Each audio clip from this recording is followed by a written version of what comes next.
Good morning, distinguished guests, ladies and gentlemen. It is my great honor to welcome you all to this highly anticipated awareness seminar. Before we begin with the introductions of our special guests of honor, allow me to provide a brief overview of the initiative that brings us together today, INSTAL Africa.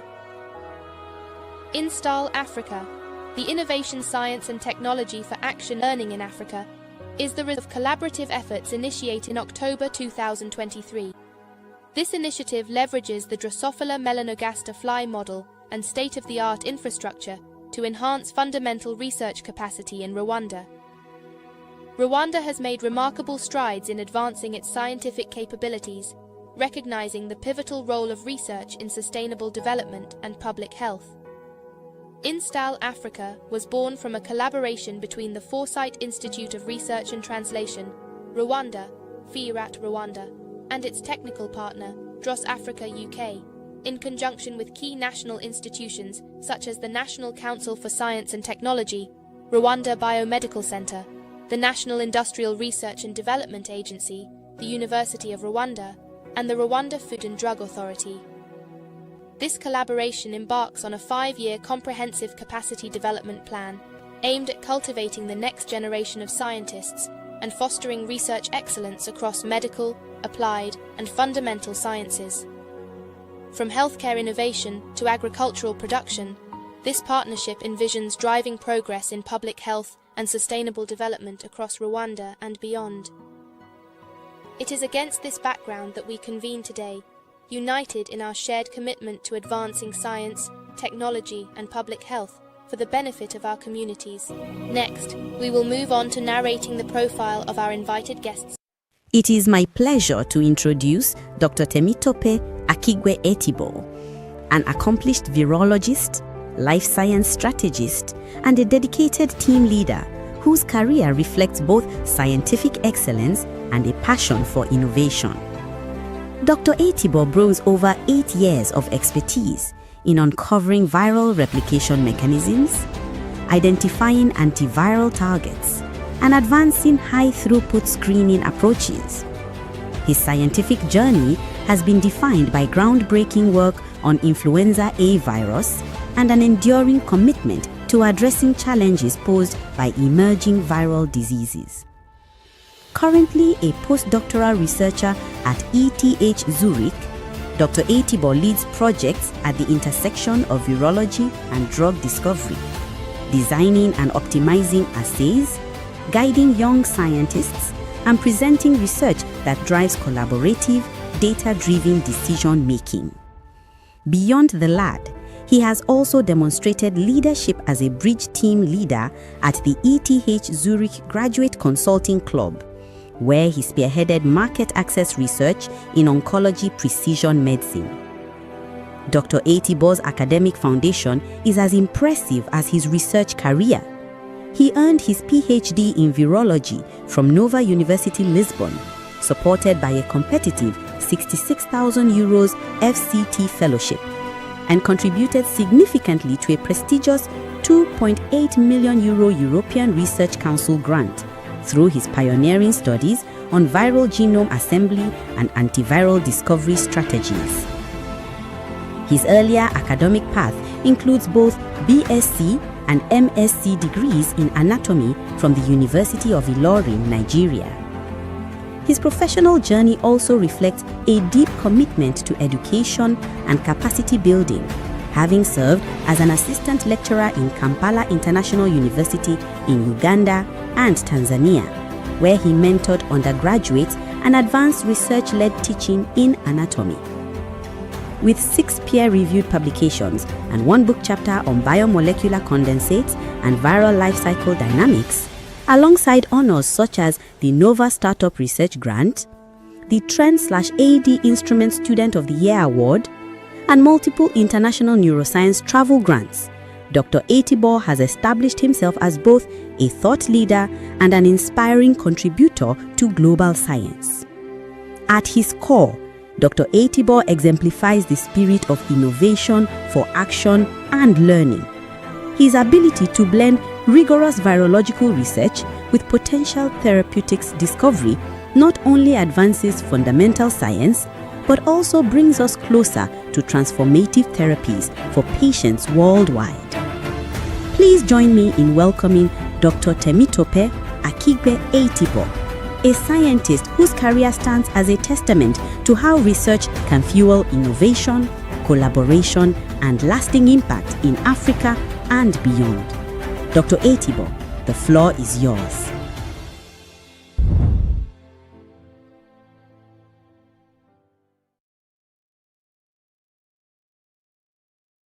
Today I'll be talking about my scientific journey and how I got into science and what I'm doing, what I did, and what I'm currently doing. So generally, the topic is about exploring influenza A virus for health innovations in Africa, looking at genome dynamics as well as therapeutic opportunities.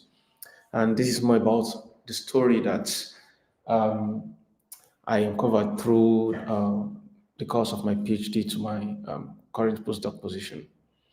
Currently, I'm at the ETH Zurich, the premier institution in Europe. So, how did my career start? Well, when I was in secondary school, I was always a very, very curious, child. And when I was in secondary school, I remembered a biology teacher once asked, actually, it was the integrated science teacher in GSS3 that asked me the class what we would do.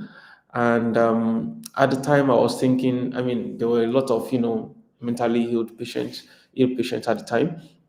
And I thought, oh, I'd like to discover, drugs to help mentally ill patients because we do see them walk on the streets of Nigeria at the time, and this was just what was on my mind. And then later on, what came to mind was more of, this HIV. So I pushed myself more to, I want to find, solutions to HIV virus infection at the time because of AIDS.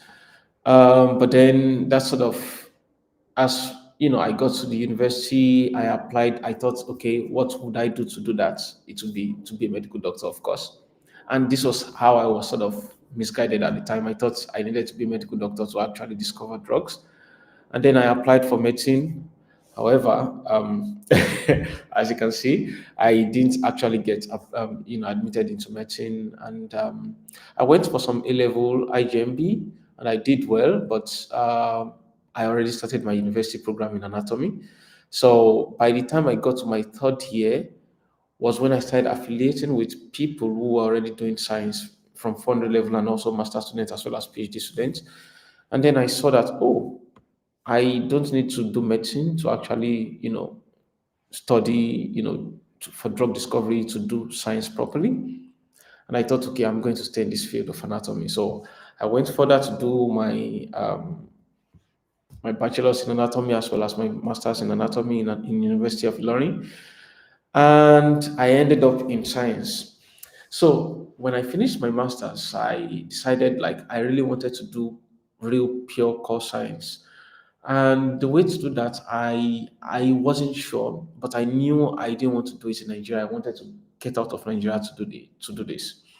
But at this point, I already had my master's, and I needed to get a job first. So I moved. Just a second, please. So you can see this pen here. Little pen. Okay. So I moved from Nigeria, and I got initially I was working in a secondary school in Nigeria, and then I got an offer at Kampala International University in Uganda. And then when I moved to Uganda in 2014, I got some opportunities to, network, and went for a couple of conferences in Kenya, in South Africa, in Tanzania. And then 1 year later, I actually got another offer in same Kampala International University in Tanzania. And then I moved to Tanzania. So I basically spent 2 years there between Kampala, Uganda, and Tanzania as an anatomy lecturer. And while doing that, I was actually involving myself in different workshops and conferences, usually organized by IBRO, uh, basically neuroscience-based research works. So I was networking, I was meeting new people, and through that, I was able to get referees for my PhD. So I applied to a PhD in Portugal. Portugal is here. And then I moved, and this was how basically all of my pipeline worked. Basically, so it started with Kampala International University, and then I started attending conferences and workshops organized by SONA, by IBRO, by Cruz Africa. Cruz Africa being led by Marta Crisp, Vicente Crespo. I'm sure you guys know her very well in Firat. And thank you very much for welcoming me to actually give my talk with Firat here. So this is one of the pictures. You can see me here in one of the workshops by Sona Ibro. This is one time when I was in Kampala International University. This was in Tanzania, and this is also one of the times I went for workshops. So all of these workshops actually helped me to see that, hey, I really want to do core molecular science, cellular biology. So lo and behold, I was an anatomist, and one of the things in anatomy was histology. So I knew a bit of cell biology, but I needed to like do research that is more core cell biology. So I thought, okay, I need to leave, find some program. So I applied to this program in Portugal, and then I started my PhD project there. And we had classes for 6 months. We had different PIs, professors from all over the world who came to teach us and show us different things that they do in different fields. And I got in contact with a virologist amongst them, who was a PI at that institution where we were at the Gulbenkian Institute of Science. So this was how I got into virology, basically. And I started working with influenza virus. And the question was, why influenza virus? And the reason why I picked influenza virus is because of the diversity of this infection. So influenza virus, aside from infecting humans, it infects wild birds, poultry, swine, which is pig, all kinds of animals, including seal. Okay, so there is a very huge diversity of host organisms that the influenza virus infects. And I thought this was quite interesting. And the one that infects humans is actually influenza A virus that specifically infects humans, and this is the most important of them. We have influenza A, influenza B, C, and D, and we also have other families: Issa virus, Corygia virus, Togoto virus. But my PhD focuses on influenza A virus as it's the important one that infects humans in general. And what makes influenza virus really serious is that over the years it has caused different pandemics. So in 1980, this pandemic caused about 50 million deaths, and this was what it could account, the Spanish flu. And then years later, like in 1957, about 1 to 2 million deaths by another type of pandemic of influenza virus. And there were other ones until 2009, when we had about 300,000 plus deaths from new influenza virus caused by this pandemic. So influenza virus is the underlying factor behind many influenza A virus is the underlying factor behind many influenza pandemics that we know. And what makes the influenza, have this potential for this pandemic is because of its genome. Now, this is an electron microscope image of the influenza virus. You can see there is a double membrane outside there. There's a membrane outside here, and inside you have the capsid, M1 capsid. Now, inside it, you have the viral genome. These spots here, these are the viral genome. So the viral genome are in form of 8. They are in octameric configuration. 8, that's 7 plus 1 at the center here. And in each of these member of the genome, we call them viral ribonucleoprotein, or for simplicity, let's just call them VRMP. The VRMP consists of this viral RNA in blue here, and the viral RNA are coated by nucleoprotein, NP. Okay, and on the terminal end here, on the 3' and 5' terminal end, you have the polymerase protein consisting of polymerase acidic, polymerase basic, and polymerase acidic 1 and 2 proteins. So there are 3 polymerase protein there. So this polymerase protein, the nucleoprotein, and the viral RNA, they form a complex that is called the viral ribonucleoprotein complex. And what is special about this is that each vRNA codifies different proteins for the virus. Okay, so for instance, one could be codifying for polymerase basic, another for polymerase acidic, another for nucleoprotein, and so on and so forth. So that means when you have 2 influenza virus that infect the same cell, so you can see this an influenza. So these rods here are schematics for the genome of the influenza virus. You can see here there is an orange genome here, and in this other virus, you have different color of green and purple, right? When these two different influenza virus infect the same host, what happens is they will produce a new progeny that is completely different from the parental virion. And this new virion, we don't have, if it perpetuates to the population, to human population now, because we don't have immune response against this new virion, it can cause pandemic, it has pandemic potential. And this is actually the source of pandemics. So every time new variants are, reassort, so these old variants, they will reassort and rearrange their genomic segments, and then they form a completely new variant. Okay, so basically, you need the whole eight VRMPs, the genome, the whole eight genome of the influenza virus, to be able to form a completely new influenza virus that will come out from the cell. So this virus infects a cell, goes into the nucleus, replicates, and then exits the cell, and then forms a lot more virion, okay, virion particles. And this is what you get, okay? So when these new virion particles are released, they then go to new cells, infect, and then you get more. So this is how you get more replication, and then you release that from your nose, and then spread it by respiration to other organisms. And this is how the influenza virus is perpetuated. So for virus to replicate, for the influenza virus to replicate, its replication is contingent on specific host factors. Okay, so for instance, for the virus to bind to the cell, it requires the salicylic acid receptor on the cell. So the virus first binds to the salicylic acid receptor, and then it is internalized by endocytosis. And after internalization, it undergoes acidification, where the virions, the viral genome, are released into the cytoplasm. Upon release into the cytoplasm, they are imported into the nucleus where replication takes place. I should let you know that influenza A virus is the only RNA, single-stranded RNA virus that actually replicates in the nucleus. Most RNA viruses replicate in the cytoplasm, but it goes into the nucleus, then replicates. And after it replicates and also produces its viral proteins, which are then exported to the cytoplasm as well and also used for replication at the same time. Now, what is interesting here is that upon replication, the VRNPs, that's the viral genome, start exiting the nucleus, and they embed on this vesicular membrane called RAB11 vesicles. Okay, and then from these RAB11 vesicles, they are transported. So you find them in form of these membraneless condensates, which are then transported into the cytoplasm, where they are released into the environment. Now, what this is where my PhD now comes into play. Now, unlike most organelles in the cells, most organelles in the cells are lipid membrane delimited. They have lipid membranes surrounding them. However, we found that these viral inclusions, they do not have any lipid membrane surrounding them, but they are enriched with membranes inside them, but then they also have the viral genome. And the question was always, how do this viral, the influenza virus assemble all its genome? Because all the genomes are released into the cytoplasm, but then they need a very important hotspot to assemble them together so that they go into one virion and then they are released as a full virion.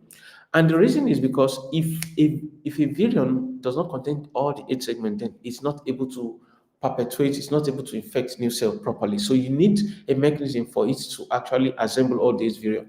And the mechanism for doing this is, my PhD showed that it requires liquid-like membraneless organelle to assemble all the eight VRMPs and then get them transported to the cell membrane where they form a full virion and then they get sized into the environment. Now, how did we know that they were liquid condensates? So what we did was we labeled this viral genome in the cytoplasm. And you can see, I'm going to play this first video. Yeah. So you can see that they undergo fusion and fusion. Okay, they split into different pieces. You can see that it divided and then they also undergo fusion. This is one of the first properties that show that these organelles are actually liquid-like. Another interesting thing was that we developed a technique called photoactivation. We didn't develop photoactivation, we developed the next one. So we utilize photoactivation. The idea is to activate only a small fraction of the viral genome in the cytoplasm and see where it goes to. Okay, and that's what you see next. You see, we activated them in one spot, and then you can start seeing them in other region, showing that they are able to interact with other VRMPs in other areas. This also further shows us that they are actually dynamic and they are liquid. And finally, we developed this technique which we call FLAF. So it's called fluorescent activation after FRAP rather. Basically, we bleach a very small area of the liquid condensate where the genome assembly is taking place. And then we try to see whether it can recover. If it can recover, it shows us that it's liquid. If it can't recover, then it's not liquid. So you focus on this one, for instance, where the square is. So we bleach it in the center, and then later on you start seeing that they recover back again. All the white is recovering back again. So these were critical classical experiments that we did that shows us that these organelles are actually liquid, membraneless, and liquid organelles for assembly of the viral genome.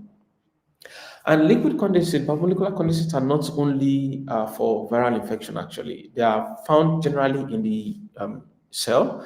You find them in stress organelles, in P-body, signal puncta, viral factories, not only influenza virus, even the nucleoli is a membraneless organelle. There are many other examples that you can see here.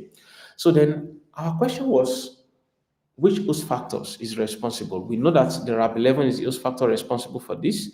So we know that if you overexpress RAB11, you can see here, you see all this yellowish puncta, okay? So the NP is to stand for the viral genome. So when the NP, which is red, colocalizes with the green RAB11, it forms yellow. That shows that they are in the same spot, okay? So, and you can see that they are forming this puncta in the cell. In wild type cell, they form puncta. So cells that are able to do this, they help to replicate the viruses. And as you can see here, when you measure the viral titer is very high in these wild type cells.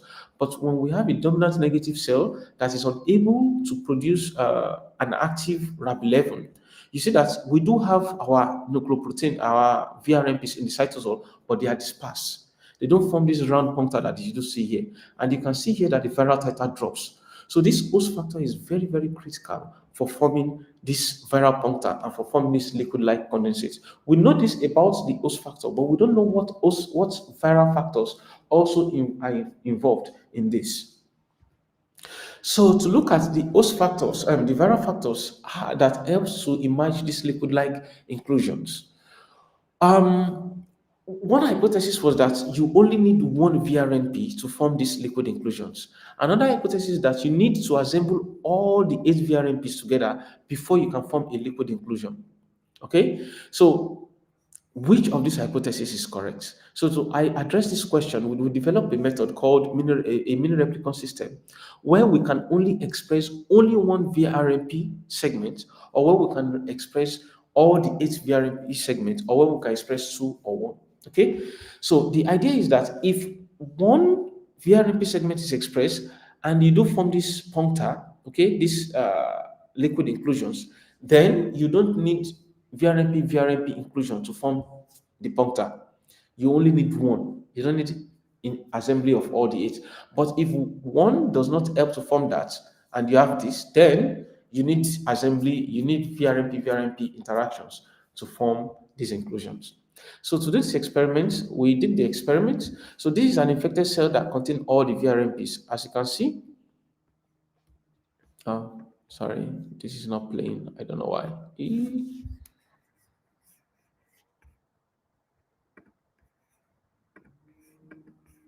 Okay. Ooh, this is not playing. Excuse me.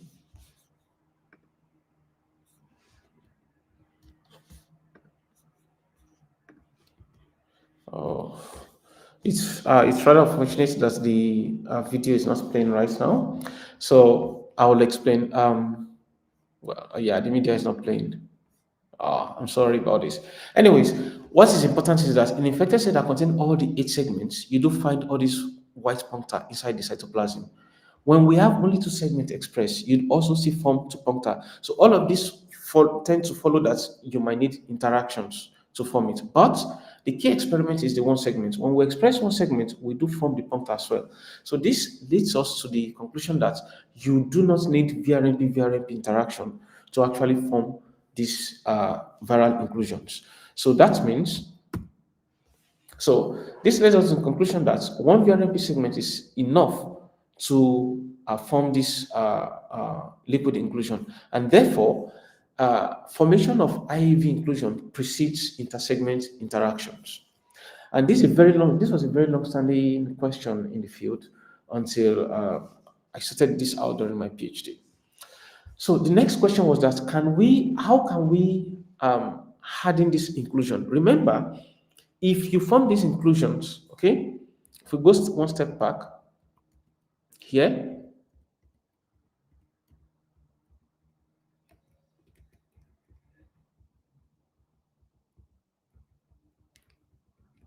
just a second, please. So when we form the inclusions, okay, yeah, when we form the inclusions here, you do get infections, you do get viral replication. But when you block the infection, the inclusions from forming, you don't get viral replication. So the idea was to actually check if we can find a molecule, a way to use drugs to inhibit these viral inclusions from maybe not forming, but from to adding them. Since they are liquid-like, can we harden them? Okay, so that was what I did next. We tried to add in them, and the idea was that if they are liquid, they can fuse, right? And if they are solid, they don't fuse; they just bounce out of each other. And if they cannot fuse, then the eight VRMPs cannot assemble properly, and then they cannot form successful virion. And this was the idea behind it. So we thought, what molecule could we use to harden these inclusions?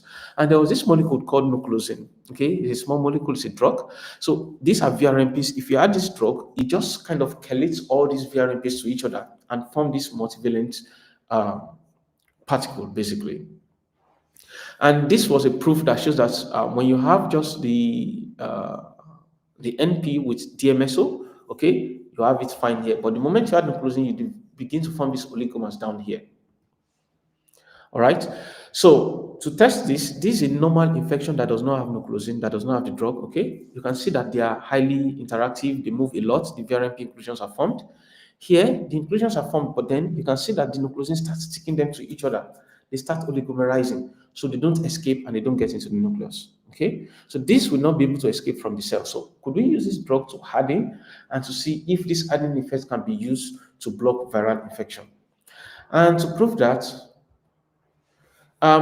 we then subjected our cells that are on normal condition, we subjected them to hypotonic shock and to exendiol shock. These are biomolecular condensate experiments. So when we subjected to hypotonic shock, you see that the inclusions, they all dissolved. When we exposed them to exendiol, they also dissolved. However, in the presence of this nucleosine drug, when we added them, they did not dissolve either in hypotonic shock or in exendiol shock. This was our first proof that nucleosine, with this small molecule, we can harden viral inclusions and we can actually inhibit viral infection. We don't with this drug, basically. And we actually quantify this. As you can see here, we quantify in the presence of exendiol, you dissolve everything. Okay, but when you have nucleosine, you cannot dissolve anything anymore. You do get inclusions everywhere. Even in recovery, you get the same thing. Also, we tested the other experiment as well. Oh, unfortunately, this media are not playing here. I don't know why. They are. I could play this properly when I'm not sharing. Huh? I have no idea why these are not playing right now. Oh, this could play at least. So you can see here when we bleach it in the center. Okay, I'm going to replay it again. We'll bleach it in the center and then it will recover all over. Okay, this is a normal inclusion. There's no drug. Now, when we add the nucleosine drug, you will see with bleach, it will never recover. It will always remain the same. This shows you that these inclusions were liquid in the first place, and then we've solidified them with this drug. So solidification of these inclusions, of these viral inclusions, help to inhibit viral life cycle, basically. I'll just show you the full view again. So we also did photoactivation. In normal infection, when you photoactivate, you see that they spread everywhere.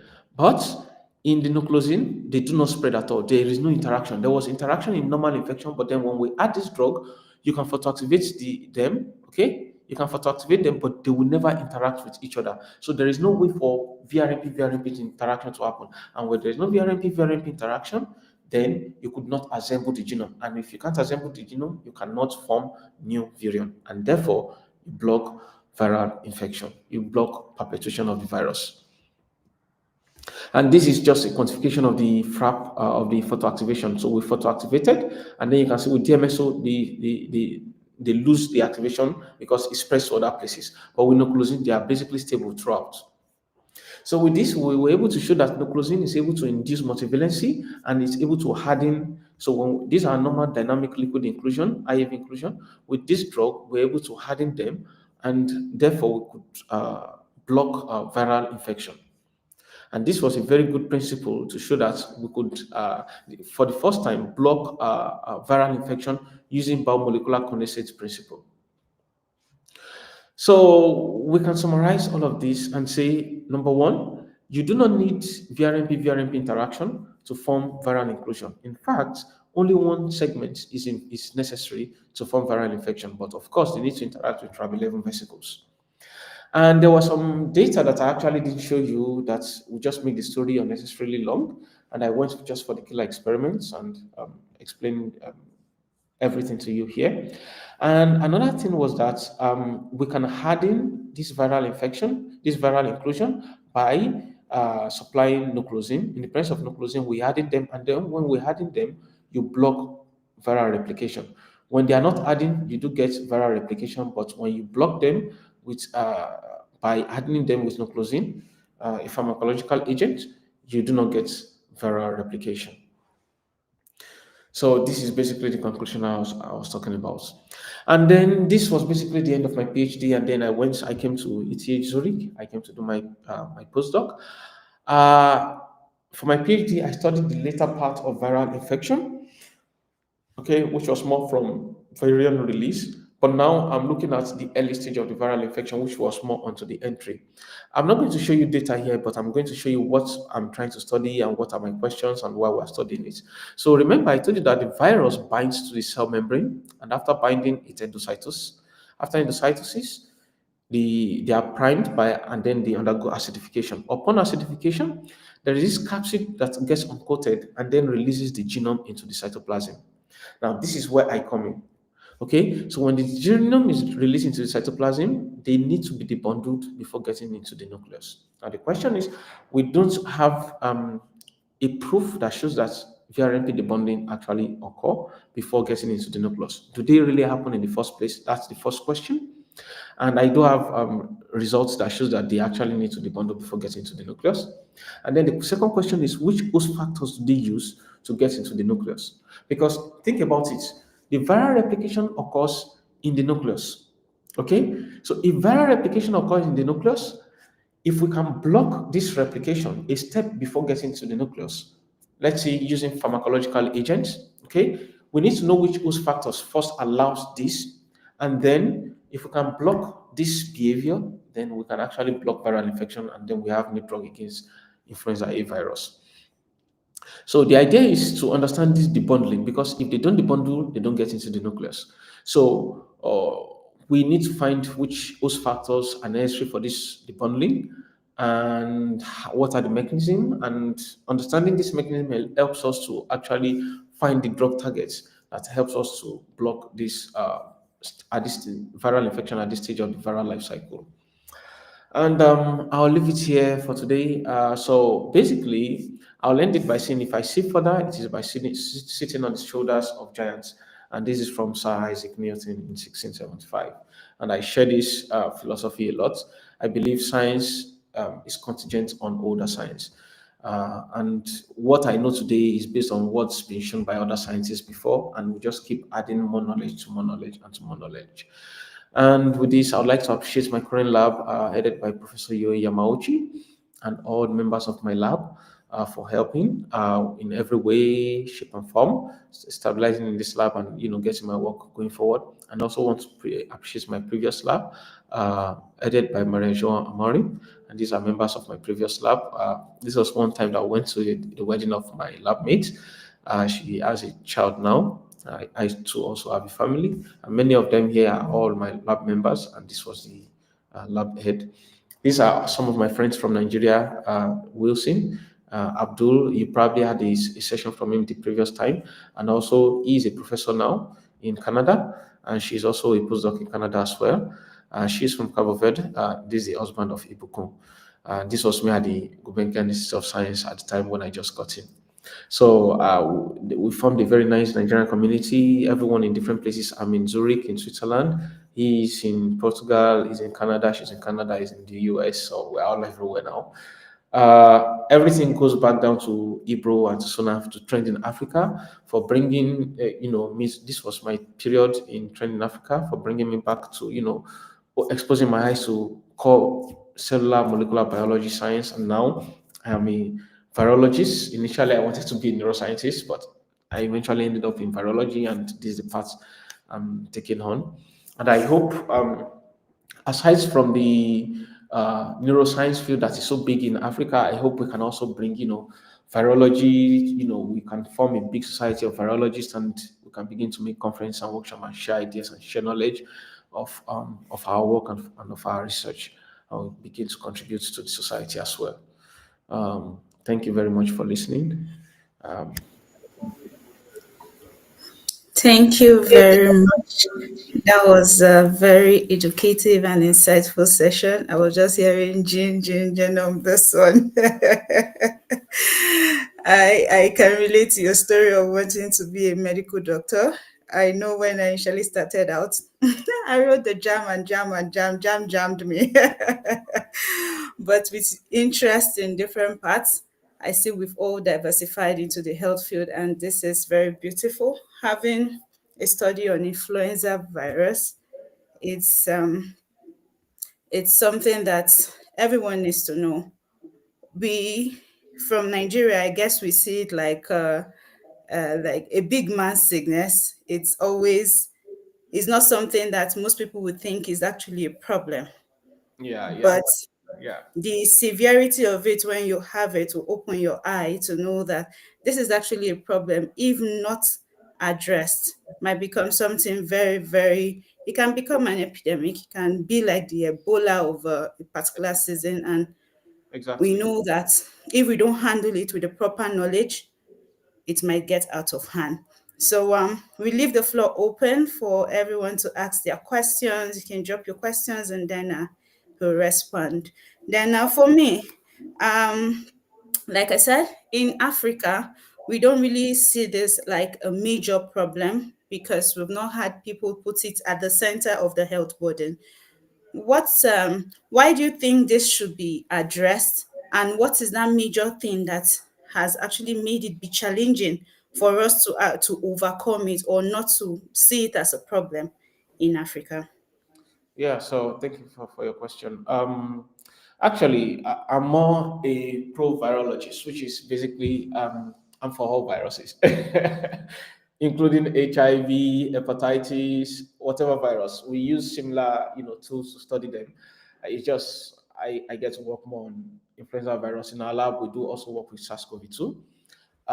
So it doesn't matter which virus you work with, you use the same, you know, because I'm a cell biologist, you could actually work on any kind of virus. And yeah, all of them are actually important. And in the case of influenza virus, this is very important in the sense that now, number one, influenza virus can mutate really, really easily because the polymerase it contains are very error prone. So whenever it replicates, it's always introducing new mutations.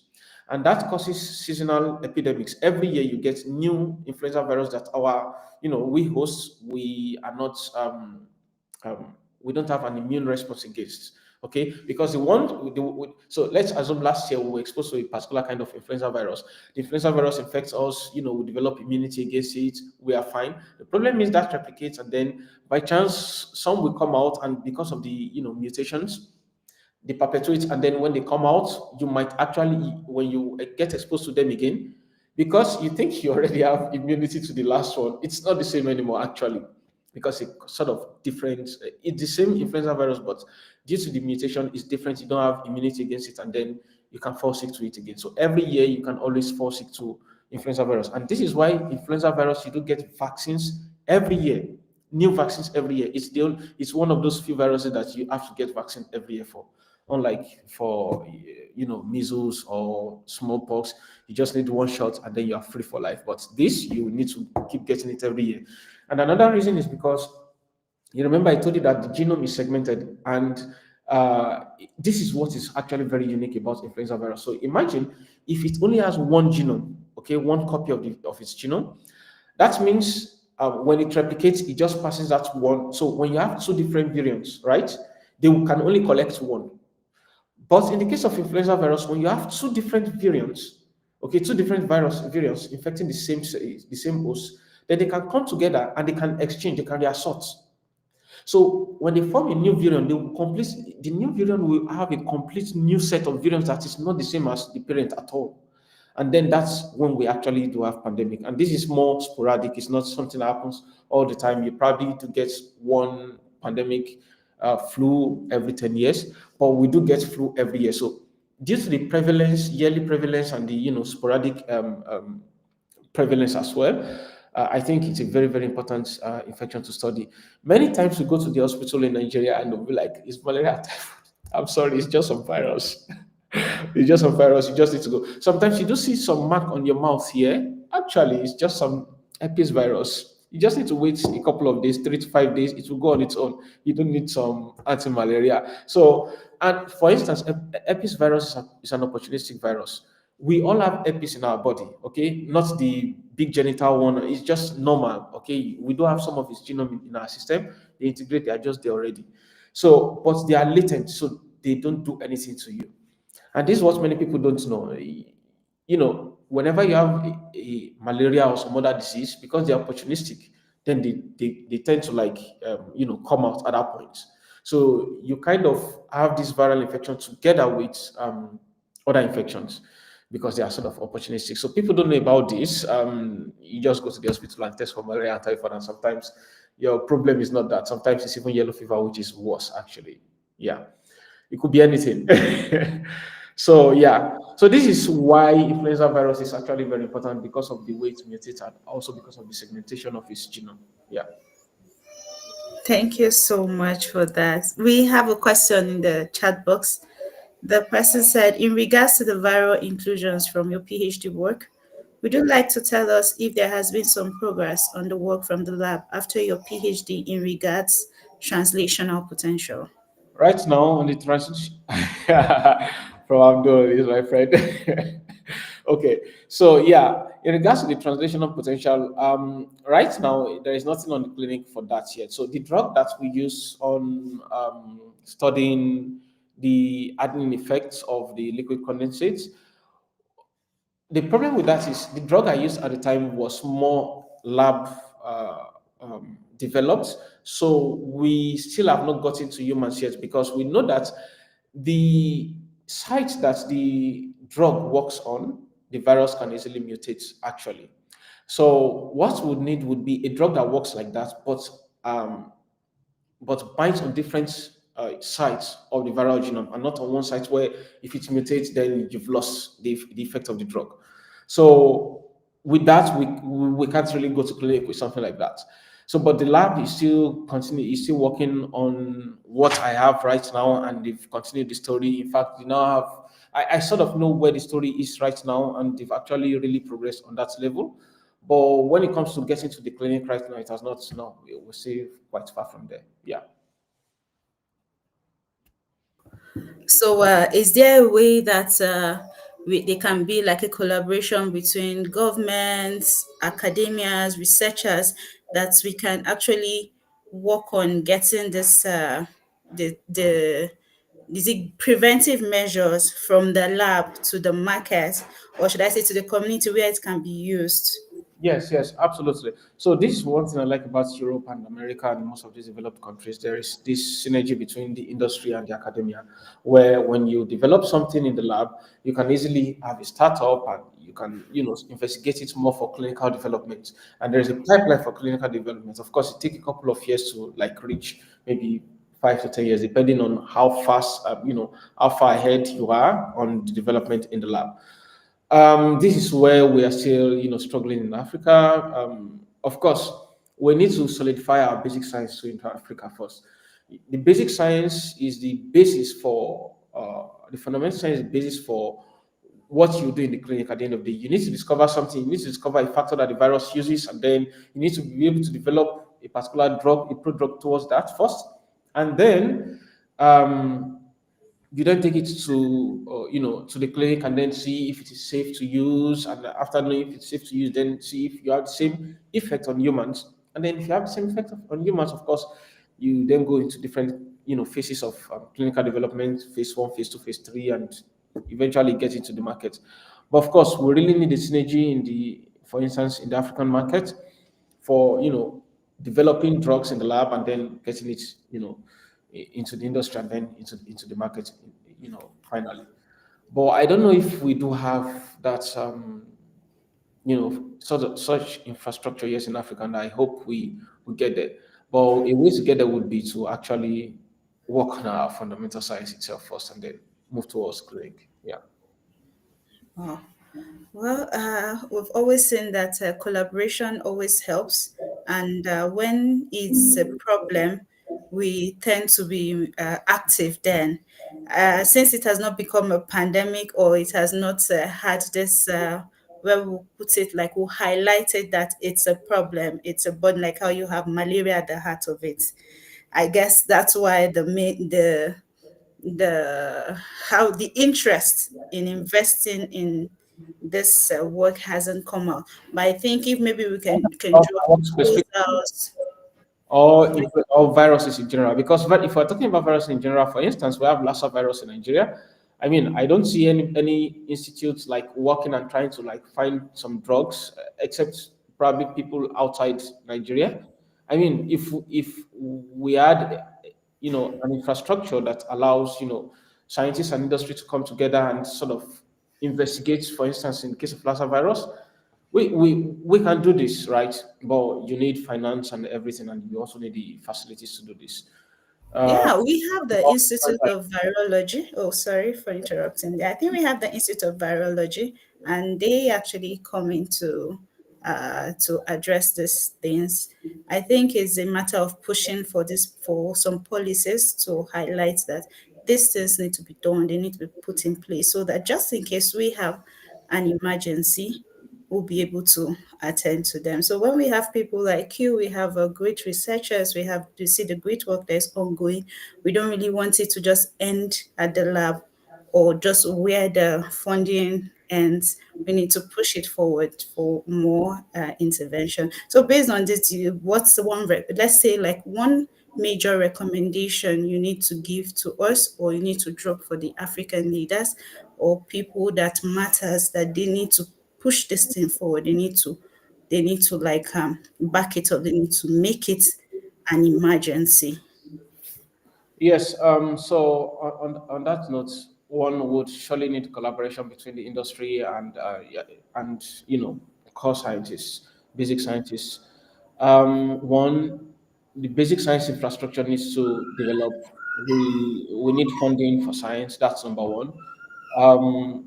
When you have science, it's when okay, we have this particular drug that we could then investigate, right? But if there is no study, I mean, there is nothing you can do, right? So we start with the study, and then also we need, clinics that you can collaborate with, and you, for instance, for clinical trials.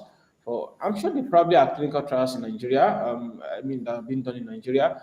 It's just it's not so mainstream, if I should say, but there must be some policies where we can have some sort of synergy. And when I'm saying policy, governmental level, so there needs to be a synergy between the government, the basic researcher, as well as industry researcher as well. Because at the end of the day, everything boils down to money. Let's face it. You need money to get all of this going. So, and money would have to come from the federal government. We need more budgets to science in Nigeria. I don't know what the budget is, but I used to know it used to be very, very low. Probably we spend more money on defense and other things, but no money on science whatsoever. And the few that we have on science as well, we also need capable hands, capable scientists. Uh, I don't know some people that do get money fundings and they usually don't use it to actually do pure science and they do something else, revert it to other things. We do need some sort of oversight as well. When the government provides money for for science, there needs to be some sort of oversight to see how these funds are being utilized to be sure that it's being utilized for science properly, so that we can win people because we're paying tax at the end of the day, or at least we'll start paying tax in Nigeria, right? And you want to be sure that the money that you give to the government is coming back to you at the end of that is being used for what it's meant for. So there needs to be some sort of oversight from the government as well. Yeah, I think these are things that we need policies in place, we need money, we need funding for sure. Yeah, and we need human resources. At the heart of it all, we need the funding, we need the money. The money is from the money we get the human resource, we get the capacity training, we get everything we're looking for. Someone said, as we all know, that outbreak of influenza virus is not something that occurred on, well, like our speaker said, it's not just influenza virus in itself, in the word itself. It's a combination of other things. There are other viruses, and it's like an opportunistic thing. Once it meets others, it gets into a new and I think a more dangerous kind of virus itself that is not going to be able to be treated just singly, right? So even if it doesn't occur like that, we still know that it's a public health challenge. And we've also understand that innovation in research, in accepting of research works too, it starts when we see that these things are actually a problem. If we don't see that as a problem, we become very lackadaisical about how we attend to them. So in closing, can you give us your closing remark and one thing you want to tell us before we end? Yeah. Thank you very much. So, I mean, I told a bit of my story in the beginning, and I thought maybe someone can learn a bit from that. If you're looking to like do your science, your PhD outside, you need to do a lot of networking, meet people.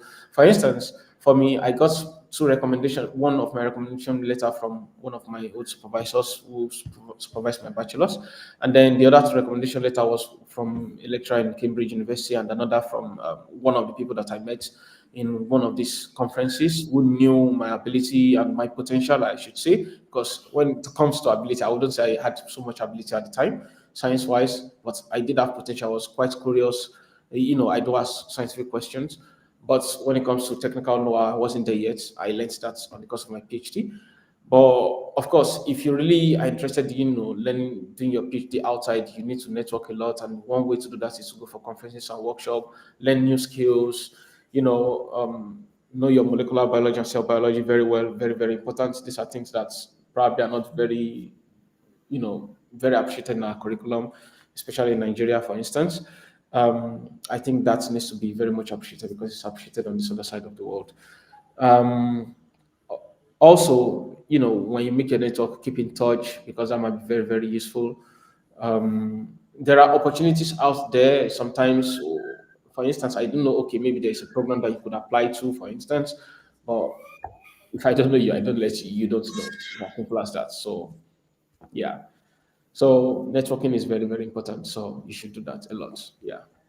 Thank you so much. When we have people like you who can mentor the younger generations, all we have to do is we have to connect with you. We have the platform of INSTAL Africa, and we can create like a mentorship platform where younger ones who are ready to take up the project or people who are not sure where exactly they want to go through, they can be mentored into this.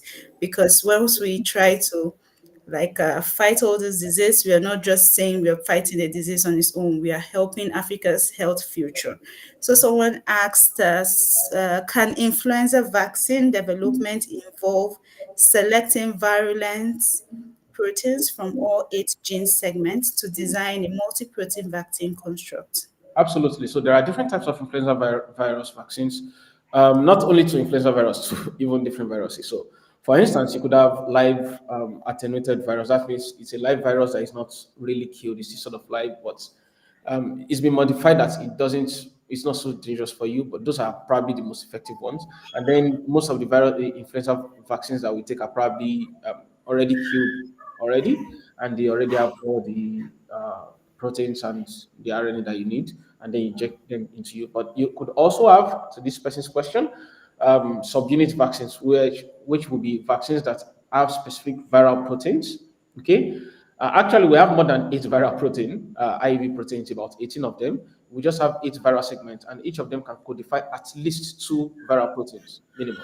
So if you multiply that you get the number of proteins that you need. But anyways, we can there are vaccines that specifically target specific viral proteins, and you can design those viral proteins and then sort of inject. But of course, they won't be as effective as live activated vaccine for sure.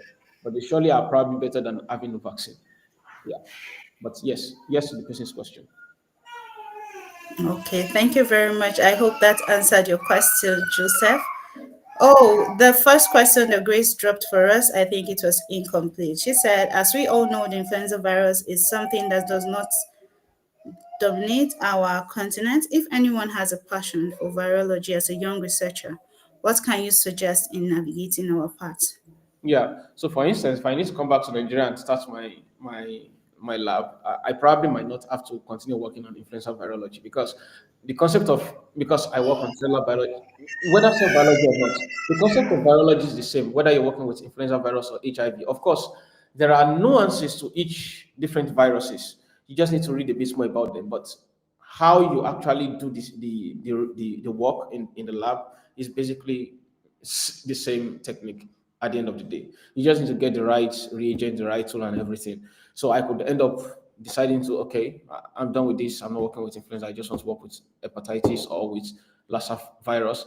I don't know if you guys know Professor Happy I think he's in Redeemers University. He works with influenza with not influenza virus, different viruses, usually Lassa virus, and most of these viruses are endemic to Nigeria. He does a lot of research on that. So I would most likely work on viruses that are more endemic to our own society than working on influenza virus, and I could continue with influenza virus as well on the side. But one thing you should know is that sometimes you do have influenza virus, but you just don't know you have it, especially when it is cold or maybe during the time period. But for us in Africa, because it's usually hot, throughout the season, unlike here that you do have winter period where it's cold, you do have seasonal period peaks of influenza here, but in Africa you kind of have it almost all the time, and you don't have any sort of peak. So that's why you don't sort of have a particular period where everybody's just sick of influenza. So people don't notice. It's just there minimally on the baseline. So yeah, you do have it, but you don't know. Yeah. But coming to your question, yes, I come to Nigeria and there are other viruses you could study. It doesn't matter whether you work with HIV or whether you work with hepatitis, whichever virus, you can always translate it to another virus that is endemic to that region. Thank you so much. She also said we should attend to her second question. Could it be where young researchers what you can suggest for them when navigating their path?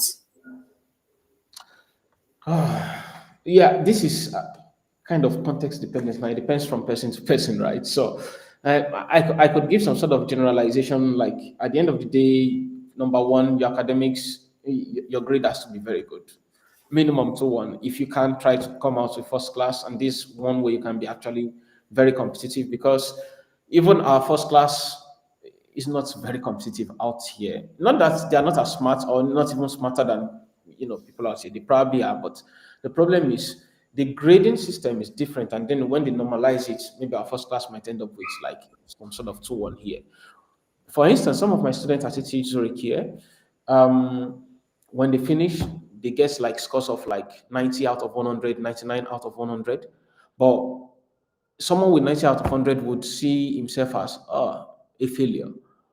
95 out of 100, not good enough. But in Nigeria, 70 out of 100 is like great. So you cannot compare someone that is coming with that kind of score with someone that has 90, right?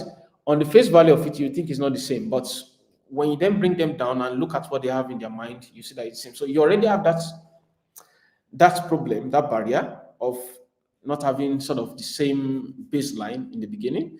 So you should note that. So that's why your grade has to be really, really exceptional in the first place. Of course, it's not bad even if you have 2-1. Less than that is a very, very big challenge for sure. That's one. Your grade has to be good. Number two, you really need to like apply for, if you want to do your master's out there or PhD. I would say maybe try to get your master's outside if you can afford it. If you can pay for it, try to get it. PhDs are usually funded. You don't need to pay for your PhD. It's easier if you get your master's outside of Nigeria. You might end up paying for that, but that's like 2-year payment, and that's not a lot. I mean, it's a lot if you look at the exchange rate, but compared to PhD, it's not a lot. And then knowing that you now have your master's outside, it's much easier to like just apply for a PhD anywhere you want, really. But of course, it's still possible to like get your PhD outside even with your Nigerian degree. This was what I did. This was what Dr. Abdul Amin also did, and many other of my colleagues as well. But it gets more competitive every year. Yeah. So these are my advice for you. So you need to network, you need to have good grades. Yeah. And That's you it. apply. Thank you so much. As a young researcher, it's actually going to be quite challenging because we will come from different settings. I forgot something. So if for PhD, you are looking for PhD, there are two things that are very, very essential in the application. So number one, your CV, number two, your motivation letter. They have to be they have to be very good. Okay. Um, and there are ways you write them. Also, your reference letter, there are three actually. Your reference letter has to be good. And your reference letter, you can't really um, typically they have to be really, really good. Usually 1 or 2 pages of very solid reference letter showing your skills, your strengths, and stuff like that. Not just generic reference letter telling people, okay, you did this particular experiment, this was what you did, this was how you solved this problem, this was the challenge that you faced. Stuff that are much more to science, not just he's a hardworking person, he's smart, he's brilliant. Nobody cares about that. If they say you are creative, they want to see it. Okay, what were you creative? What problem did you face? What solution did you provide? How did you tackle this problem? If it's written in the cover letter, people will be like, oh, this person is creative, this person is hardworking, this person did this. This is what people want to see in your cover letter, not he's hardworking, nobody cares about that. So it has to be very detailed and show your true personality in the cover letter. I mean, if you want, you could talk to Mr. Abdul Basit Amin. He knows how to do this. You can also talk to me and some other people. Yeah. So your reference Thank letter you. is solid and every other thing. Yeah. Thank you so much. Grace TV, I hope this has actually answered your questions. And if you have more questions, you can reach out and we'll send it to him and he'll send you a response. So thank you so much for this session. It was really, really insightful. We've learned so much today. And we know that from research labs to the policy to the communities, we need to change all these challenges into opportunities for us to actually build a healthier and shape our African health system. So thank you so much, everyone, for joining us. And thank you for spending your time. Thank you. We have, as in FIRAT, we have different events coming up. If you're registered, you get to receive our emails. We are actually organizing our first annual symposium on discovery, science, and fundamental research. And this is coming up on the 24th of November. It's a hybrid session. You can join physically, you can join virtually. And this is going to hold in Rwanda. We have special guest lectures. We have the launch of the INSTAL Africa workshop, and we have the National Drosophila Laboratory. Then we're also going to have oral presentation. It's going to be packed with so much knowledge. And the registration fee is just 50 USD for international participants and 50,000 Rwandan francs for those in Rwanda. So you can attend virtually, you can attend physically. There's no restriction. You don't need to miss this. Our first annual symposium is going to be packed with so much knowledge, and you're going to be quite very, very informed. So with that, we also have our nurses diary coming up. We also have the MNCH diaries, and we are launching our mental health dialogue series in October, yes, next month. Please do not miss it. We have so much impactful sessions going on FIRAT. So with that, we come to the end of our session today. Thank you so much, Thank you. Doctor, for your time, for the information, for bringing our minds back to research, how we need to network, we need to go. But you know, these things, we need money to. If we have the funding, we have opportunity for sponsorship, I guess so many people will be open to it. So let's remember, Africa's greatest health challenges can become the seeds of our greatest innovations. And we just need to act. We just need to come out of our shell. We need to move that part of research and translating it into action. So thank you so much, everyone, and have a lovely day. Thank Bye. you. Bye.